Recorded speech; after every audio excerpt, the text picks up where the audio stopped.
மதுரையிலேருந்து ஒரு டீச்சர் என்னை பார்க்க வந்திருந்தாருங்க. ஒரு 2 வருஷத்துக்கு முன்னால் பழக்கூடெல்லாம் கொண்டு வந்து கொடுத்துட்டு போனார். என்னன்னு கேட்டேன். என் தெருவில் ஒரு ரிக்ஷாக்காரர், அவர் உங்களை பார்த்து இந்த பழக்கூட கொடுத்துட்டு வர சொன்னார். அவருக்கு போக்குவரத்துக்கு காசு இல்லை. 500 ரூபா கொடுத்தார். நான் பழக்கூட வாங்கிட்டேன், கொடுத்துட்டேன். போக்குவரத்து என் செலவு. எதுக்குன்னு கேட்டேன். அவர் சொன்னார், நீங்கள் எங்கேயோ பேசினதை ஏதோ புக் ஃபேரில் பேசியிருக்கிறீங்க.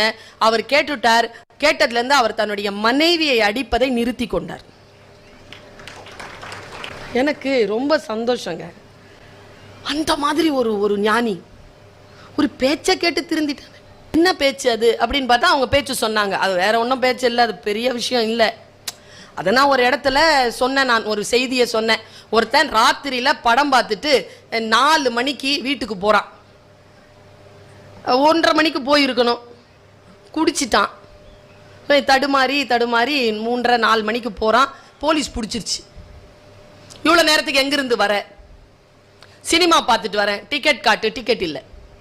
சைக்கிளோடு அப்படியே கொண்டு போய் உட்கார வச்சு மொத்துன்னு மொத்துறாங்க. நீ திருடன் தானேன்னு கேட்டு அடிக்கிறாங்க. இல்லைன்னு காலைல 8 9 மணி வரலாம் அடிச்சு அப்புறமா பாவம் போ அப்படின்ட்டு விட்டாங்க. உடஞ்ச சைக்கிளை உருட்டிக்கிட்டு வீட்டுக்கு போகிறான் இவன்.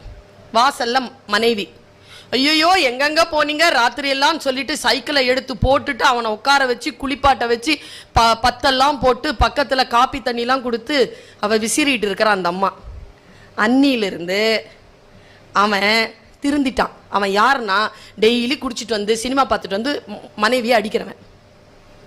அவன் ஏன் திருந்தினான்னா, காரணமே இல்லாம அடி வாங்கினா எவ்வளவு வலிக்கும்னு அவனுக்கு தெரிஞ்சு போச்சு. இப்படி ஒரு சிறுகதை. நான் இதை படிச்சேனா, அதை நான் சொன்னேனா, போலீஸ் ஸ்டேஷனுக்கு போவாமலேயே அடி வாங்காமலேயே ஒருத்தர் பொண்டாட்டி அடிக்கிறத நிறுத்திட்டார்.